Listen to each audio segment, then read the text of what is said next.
Coming to you recorded from our studio in Brockton, Coronado. We're Betty, Joe, and Roy. And this is Formula Lunch.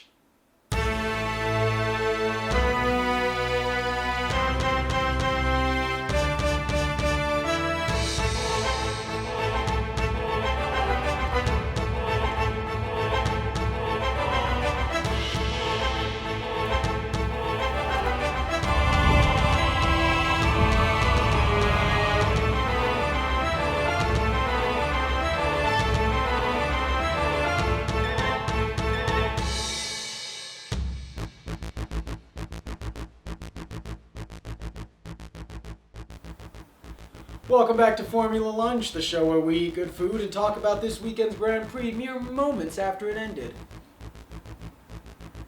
We had a wonderful Formula One Heineken Australian Grand Prix 2022 this year. We had a crazy start with the first lap DNF of Carlos Sainz. He had a bad weekend. Yeah, he had a really rough weekend. Just never got the car under himself.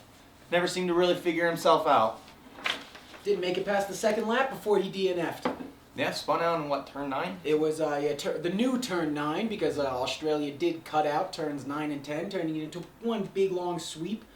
That was the second DRS zone up until right before... The night before. Yeah, about 20 minutes before free practice 3. Anyway, Carlos Sainz went off in turn 9 on the second lap. Shortly after, we had Vettel finishing 19th with another DNF on lap 23. Just spinning out, losing it, hitting the wall, losing his front wing, and just... That's another bad weekend we had. He crashed in what, FP1, FP3, Q... He didn't crash in qualifying. He crashed at the end of FP3, which risked his qualifying. Yeah, he only got one run in qualifying. I mean, it's his first race weekend back after having COVID-19 and missing the first 2 race weekends. So it's really his first chance to get himself into the car and get a real feel for the new regulations. Yeah, hopefully he really gets himself together. I have faith in Sebastian Vettel. It's, if anything, he's the only one who had the true Australian Grand Prix. Yeah. Being his first race of the year. I mean, those Aston Martins really haven't been looking strong this year. They haven't been, and there goes only team without the point. The only team without a point right now. Speaking of teams that aren't doing as well as they should, Max E. Million Verstappen, that is his middle name, we won't let you forget, also DNF'd. The reigning champ, number 1 car on the grid, did DNF with some issues to the car. Christian Horner still hasn't released, as of the time of filming this, what the issue exactly was. They thought it was a fuel line issue. It was a fuel line issue. They said during the race that they think that a line popped, and that's why they were like saying to Perez that when Perez asked what happened to Verstappen, he said, "Don't worry about it. It's not an issue with our car. It was just an issue with his car." They don't. I guess you're right. There has been no confirmation on it at the moment, to the best of our knowledge, but unbelievable. Says fuel line. Yeah. And that was on lap 38 he DNF'd. He had a good race up until then. He was looking at a solid podium position. Yeah, P2 the whole time. He was racing P2. Leclerc till the end. Him and after the 2 safety cars, they were pretty close. Yeah, and that was... that new rule really ruined Max Verstappen's race, I bet. I'll bet it did. The new rule saying that the cars cannot be alongside each other at safety car restarts. Started by himself, Sid the Sloth. Yeah, this man is definitely... He's a pioneer. He's been digging his own grave thus far, and we'll see what he has for the rest of the year. Thus far, he has only completed 1 race out of the 3. And in 17th place, we had Alonso, who had a wonderful weekend until his sad crash in Q3, which made him start in 10th place. He would have been top 5. He was top 5 all week. He was on for a pole position lap. His second sector time was faster than Charles Leclerc, who did get pole position. By like 0.2, right? It wasn't by a whole lot. I think it was by a lot. It was a couple of tenths. Yeah. It was a couple of tenths, but still, Alonso was up in the contention for that. Up until that crash in turn 11, which was giving everybody a lot of troubles this weekend. They did push back turn 11 just a little bit farther, so made it a little bit steeper of a curve, and most drivers couldn't seem to get the car under themselves for that. And in 16th, we had Nicholas Latifi, who suffered a devastating incident with Lance Stroll during, what was that? During, Q1. Yeah. Q1. That was a very interesting... Yeah, why don't you walk us through that? I mean, I don't know. Latifi was just trying to let him go by, and as Latifi let him go by, he heard that, Stroll was off of his hot lap, so Latifi tried to pass him, and I don't know. Listening to two different people talk, listening to the Sky, listening to the F1.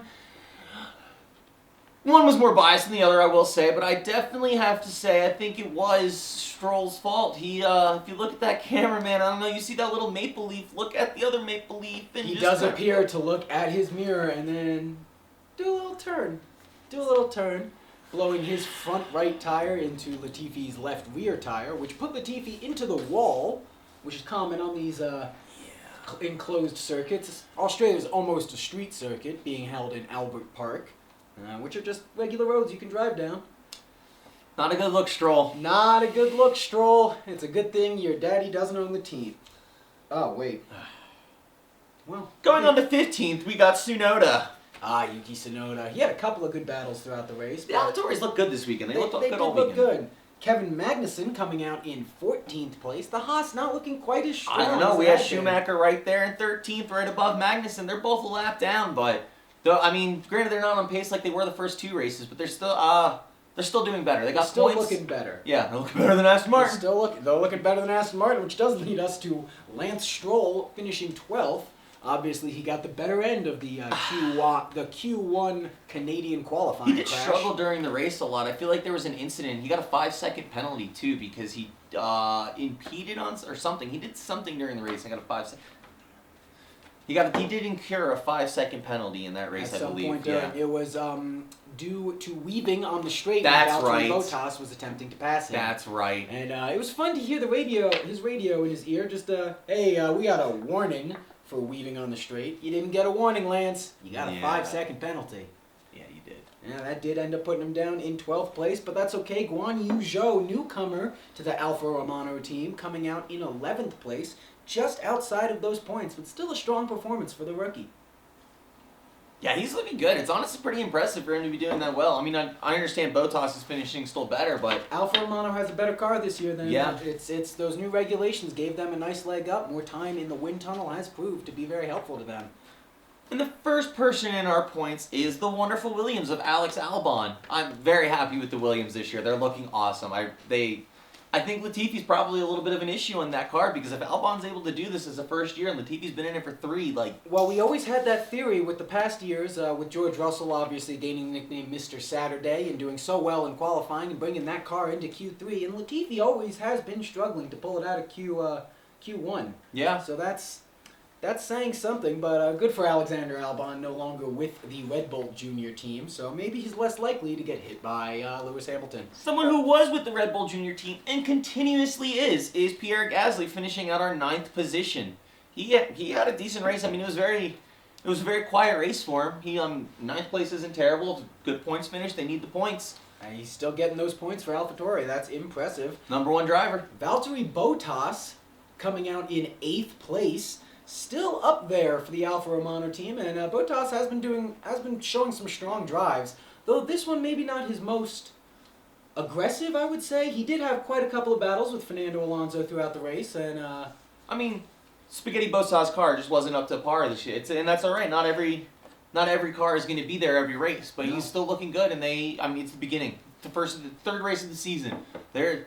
Alfa Romeo is looking up. Very high hopes for Alfa Romeo. Spaghetti Bottas bringing that Alfa Romano into the points. That is some good work. In 7th, we got the second Frenchman in the French car of Ocon, finishing in 7th place. A very, very good race for Alpine. I mean, Alonso was doing fantastic all weekend, and then Ocon again, another silent race that was just... Ocon's 7th place finish only shows how strong Fernando could have been. Yeah. Throughout this race. Yeah. And Fernando was up there for a long time. Maybe their strategy didn't quite work out for everybody, but... I'm sure the crash and having to change the setup and all that probably affected a little bit. Definitely did. Oh, in 6th place. Yeah, 6th place, the home racer Daniel Ricciardo here at his home race of Australia. Coming only in 6th place. Now, he's never had the strongest finishes here at Australia, which is a bit of a shame because they do love him out there. His highest ever finish was P4 that he got in 2016 and 2018. Only other time he got P6 being 2015. And he had a couple of years there where he didn't even get across the line, did he? Yeah, he DNF'd to 2019, 2017, and 2014 at his home track. It's sad. Maybe the pressure gets to him a little bit there. Yeah, that's fair. He's a very fun-loving, carefree guy. When he's somewhere that he likes, like in Coda, he always does well in Coda. He does love Coda. It was a treat to see him drive old Dale Sr.'s car around that track last year. That was beautiful. And in 5th place, looking just as good as Norris, these McLarens they're finally holding up to their pace. Hopefully we're actually seeing what they're doing. They're picking up. Yeah, the Mercedes power units are actually getting a lot better. So, with that, we have Hamilton in 4th place. 4th place, just outside of the podium, but right about where Hamilton does belong. That's. I mean, and if it wasn't for the 2 cars, the Ferrari and the Red Bull DNFing in the beginning, I mean, that puts them in 6th, but that's where you would expect Mercedes right now, is in the 3rd. Yeah, they're still their power isn't quite up to it, but they are second in the constructors. They are second in the constructors. They finished points every single race. When I think you can help blame George Russell for that, who came in P3, scoring his 2nd ever podium, which that's quite impressive. Man, I'm really happy with that kid. I'm sad he didn't cry in the interviews. George Russell, if you see this, I need you to be crying in these interviews. Like, we love it. You didn't even take your suit off. We love that. We love that. He did not take his suit off. I don't think you ever will. It's gonna be framed. Never will. He's gonna frame it. Oh yeah, here's the thing: is I'd buy it. Oh yeah. George Russell's P3 in Australia suit, I would absolutely buy that. Yeah, I'm so happy that kid is getting what he wants. Please donate to patreon.com/pondscum. Help us buy George Russell's racing suit. It'll be right here. If you help it, you will see it right behind us. I promise you. Every single episode, you will see that. Who came out in 2nd today? Well, luckily the Red Bull still had a contending points finish with Perez, who had a pretty strong race. He was battling him. I mean, like, Hamilton was trying to defend him a lot of the times, but those Red Bulls are really fast. They're looking good. That battle between him and Russell to get past. Yeah. Yeah, we got that. Oh, Russell wouldn't give that up. We got the call over the radio. Oh, maybe you should protect your tires. Russell was like, maybe you should shut your mouth. I'm holding P3. He tried. He tried very hard. Yeah. It did seem a bit of a shame that Lewis Hamilton seemed like he might have had the pace to catch up to him, but maybe there were some team orders there. And I wonder how Lewis feels to be on the other side of those team orders. I mean, Lewis has that sticker now. He's got the yellow sticker of the driver number 2 car, so that's he did put that there himself. It's an interesting choice. Well, and with that, we have our number 1 finish with Leclerc. This Ferrari domination is really starting to bore F1, and I think we're going to lose a lot of fans with it. I'm getting sick of Ferrari dominance. They've been continuously winning. He did also get the fastest lap. I mean, how dare the man to ask for the fastest lap from lap 50? It was lap 50. He had the fastest lap, set a new fastest lap, and goes on the radio yelling, "Hey guys, let's go for the fastest lap." Still the last lap of the race. He gets the fastest lap at 1 minute 20 seconds, .260. That's incredible. Average speed of what, 236, 740 kilometers an hour. That's quick. That's fast, man. That's quick. He was flying around that track. Only really seeing porpoising during that long stretch into turn 9, right on the Lakeside Drive there. It's really the only time we saw porpoising out of the Ferrari this weekend. Yeah, but it was bad. It was bad all weekend. They lost that DRS, and it really. Oh, that DRS was their savior. Other than that, they were just bouncing on gravel. Yeah. Yeah. And with that, that's our Formula One Heineken Australian Grand Prix 2022. It was a wonderful race, and I think we both really seriously enjoyed it. It was nice to have a night race out here in the States. I don't feel bad for you Europeans watching it at 6:30 in the morning. We do it every week. You better get used to it. Yeah, we do it every week. I think you can do it once or twice. And yeah, with that is the end of our lunch. I hope you've had some good snacks. Hope you've enjoyed your time with us. Please follow us on Instagram and TikTok at Pond Skum Racing. You find us Instagram, TikTok, YouTube, Patreon. This has been brought to you by New Jersey Michaels. We did not eat our sub. Thank you very much for letting us show it off to you. Oh, I'm gonna be eating it. Don't you worry. And we would love to thank Andres Montenegro. Andres Montenegro for our theme song, Pond Skum Presents. Thank you. Big shout out to him for making that for us. It's beautiful. We love it. And we'll be seeing you guys next Monday. Monday the 25th, I believe. Yeah, yep. Monday, April 25th after Imola. Let's see how Ferrari does there. You guys have a lovely weekend. Walter Cronkite.